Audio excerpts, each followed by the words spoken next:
এবং জাতীয় পার্টিকেও নিষিদ্ধ করতে হবে। কিন্তু এই সরকার ভারতীয় চাপের কাছে জাতীয় পার্টিকে নিষিদ্ধের ব্যাপারে আজ পর্যন্ত কড়া কোনো সিদ্ধান্ত নিতে পারে নাই।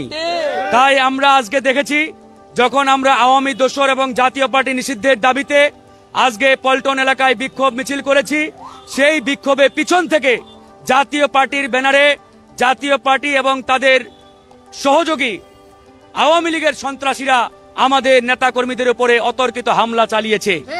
এবং এই সন্ত্রাসী হামলায় আপনারা দেখেছেন পুলিশ এবং সেনাবাহিনীও একবারে একাকার হয়ে আমাদের সভাপতি জনাব নুরুল হক নূরের উপরে যে নারকীয় তাণ্ডব চালিয়েছে, এটা আসলে বিগত 15 বছরের ফ্যাসিবাদকে আঙ্গুল দিয়ে দেখিয়ে দেয়। আজকে আমরা স্পষ্ট করে বলছি, এই পুলিশ প্রশাসনের 90% এখনো আওয়ামী দোসর এবং ভারতীয় দালালেরা ভরপুর রয়েছে।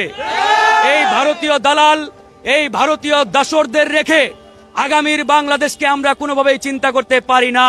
সেই আওয়ামী ফ্যাসিবাদ এবং ফ্যাসিবাদের দোসর জাতীয় পার্টি সহ 14 দল, তাদের বিরুদ্ধে আমরা আজ থেকে যুদ্ধ ঘোষণা করলাম। আমরা সবসময় এই মব ভায়োলেন্সের বিরুদ্ধে বক্তব্য দিয়েছি। মানুষকে আমরা সচেতন করার জন্য আমরা অসংখ্য কথা বলেছি, কিন্তু আজকে সেই আমাদেরকে বলা হচ্ছে আমরা নাকি মব সৃষ্টি করেছি। আমরা সেনাবাহিনীর এই বক্তব্য প্রত্যাখ্যান করছি। সেনাবাহিনীর উদ্দেশ্যে বলতে চাই, আপনারা জনগণের পক্ষে ছিলেন, যে কারণে আমরাও আপনাদের পক্ষে ছিলাম। কিন্তু আজকে যে নারকীয় তাণ্ডব ঘটানোর পরে এক ধরনের ন্যাক্কারজনক বিবৃতি দিয়েছেন, এটি এদেশের জনগণের সাথে তামাশা। আজকে আমরা যে হামলার শিকার হয়েছি, এই হামলার বৈধতা আপনারা মূলত এই বিবৃতি দেওয়ার মাধ্যমে আপনারা দিয়েছেন।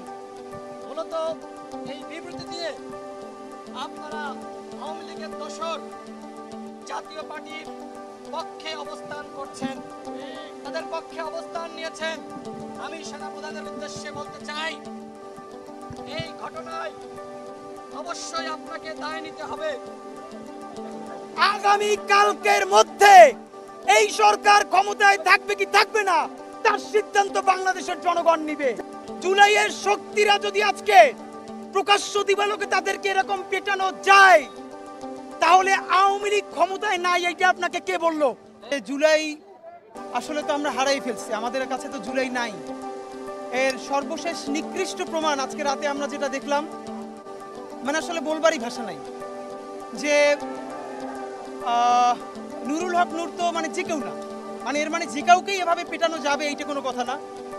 আমরা সবাই বারবার নুরুল হক নূরের ভিডিওটা দেখছি, কিন্তু এইখানের ইমার্জেন্সিতে ইসলামী ব্যাংক হসপিটাল কাকরাইলে অন্তত 50 জনের অধিক প্রচন্ড অসুস্থতা নিয়ে ওখানে আছেন।